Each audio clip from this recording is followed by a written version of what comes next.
fakt çfarë është skolioza realisht, domethënë pse duhet ta përkufizojmë me një diagnozë. Pra, ka lidhje me qëndrimin shtrëmbër apo është një diagnozë më vete? Pse na është bërë kështu, domethënë si e modës, kam pak skolioz. Po në fakt skolioza është një patologji apo jo?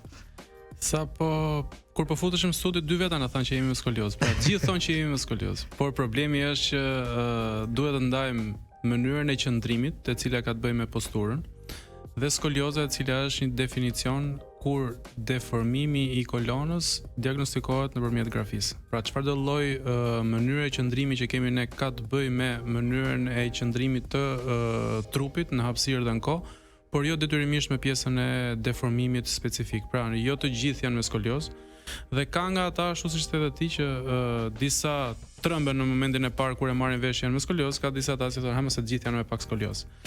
Në të vërtetë nuk duhet ta quaj patologji, nuk duhet ta quaj smundje, sepse shumë veta fillojnë edhe friksohen, edhe definicioni më eksakt që ka dhënë SRS-ja, SOSORTI, që janë shoqatat më të njohura për sa i përket rehabilitimit të kolonës, e quajnë një kondicion fizik të kolonës. Pra, është një gjendje e kolonës, e cila her pas here mund të marrë deviacione, të cilat ka një farë norme të cilat ato maten, dhe ti thua jemi brenda një norme, është një asimetri e kolonës e cila nuk të sjell asnjë lloj rreziku, apo është një skolioz me një rotacion të vertebra, pra të shtyllës kurrizore, e cila ka premisat për të rritur.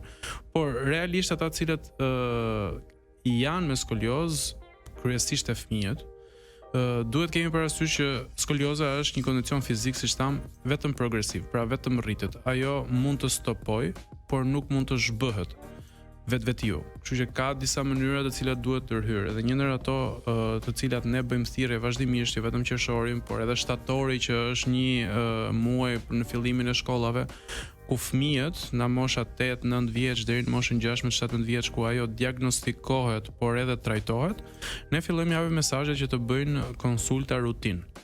Dhe kjo konsulta rutinë, duke qenë se ne nuk e kemi në le të themi në historinë tonë mjekësore, të cilat ne të shkojmë te mjeku paraprakisht për të parandaluar diçka, ne shkojmë te mjeku vetëm kur kemi dhimbje. Dhe vizitat e rutinë që duhet bërë fëmijëve është për këtë arsye, sepse skolioza nuk jep dhimbje, jep vetëm asimetri fizike dhe kapet në të shumtën raste në mënyrë rastësore.